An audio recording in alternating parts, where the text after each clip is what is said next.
રાજ્યમાં વિકાસ અને સુવિધાઓના દાવા તો ખૂબ થયા છે, પરંતુ શું ખરા અર્થમાં લોકો સુધી આ પાયાની સુવિધાઓ પહોંચી રહી છે? આ જે પ્રકારે સવાલ થઈ રહ્યા છે, અમે આગળ આપને વધુ કંઈક જણાવીએ તે પહેલા દ્રશ્યો આપ જુઓ।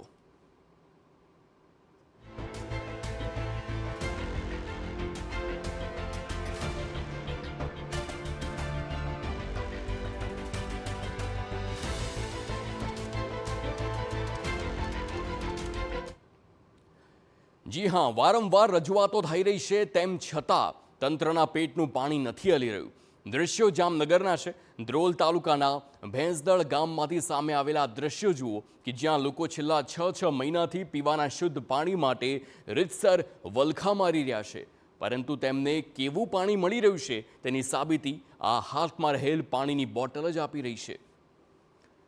તો ઘરોમાં નળ ખુલતા જ દુર્ગંધયુક્ત પાણી લોકોના ઘરમાં ઠાલવવામાં આવે છે, જે પાણીને જોઈને સૂક ચડી જાય, જેને ઘરના કામોમાં પણ વાપરી ન શકાય તેવું પાણી પીવા માટે લોકો મજબૂર બન્યા।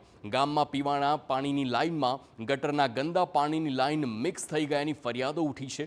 લોકો આ અંગે અનેક વખત રજૂઆત કરી ચૂક્યા છે, પરંતુ દર વખતે તેમને એક જ જવાબ સાંભળવા મળે છે કે કામ થઈ જશે।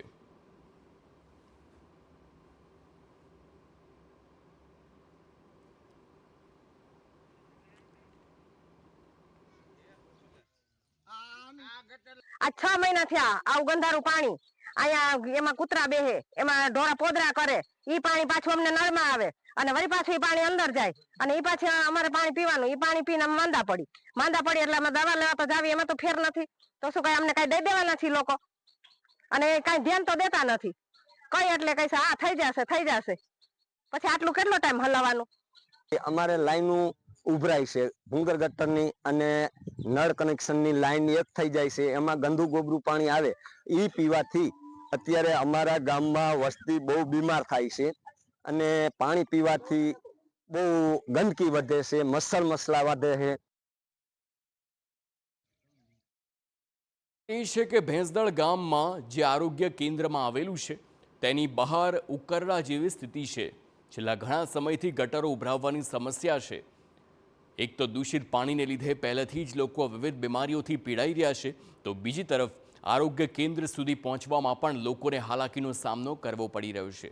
સ્થાનિકોનો આરોપ છે કે સરપંચથી લઈ તલાટી અને ટીડીઓને પણ લેખિત રજૂઆતો કરાઈ છે, પરંતુ હજી સુધી સમસ્યાનો કોઈ જ ઉકેલ નથી આવ્યો। દવાખાના સામે ભૂગર ગટર ઉભરાતા વારંવાર અમે તાલુકા પંચાયત સદસ્ય રજૂઆત કરતા, કોઈ એને હજી ધ્યાનમાં લીધી નહીં અને ભૂગર ગટર અને પાણીની લાઈન જોડતા બરાબર પાણી ભૂગર ગટરનું પાણી પીએ છે। હાલમાં ગંદકી હાલતા છોકરા બીમાર પડી જાય છે। ગંદકી એટલી થાય છે, આજુબાજુમાં માણસો રહે છે, એની એટલી બધી તકલીફ ઊભી થાય છે। બધાય લોકોએ સરપંચને રજૂઆત કરી છે, તાલુકા વિકાસ અધિકારીને રજૂઆત કરેલી છે, આરોગ્ય વાળાએ રજૂઆત કરેલી છે, પણ આજ દિન સુધી કોઈ પણ અધિકારી અથવા સરપંચ કોઈએ કાંઈ પણ જાતની કાર્યવાહી કરેલ નથી। બરોબર છે। સતત વણસી રહેલી સ્થિતિને વચ્ચે ગામમાં રોગચાળો ફાટી નીકળવાની ભીતિ સેવાઈ રહી છે, પણ સવાલ એ કે તંત્ર જાગશે ક્યારે?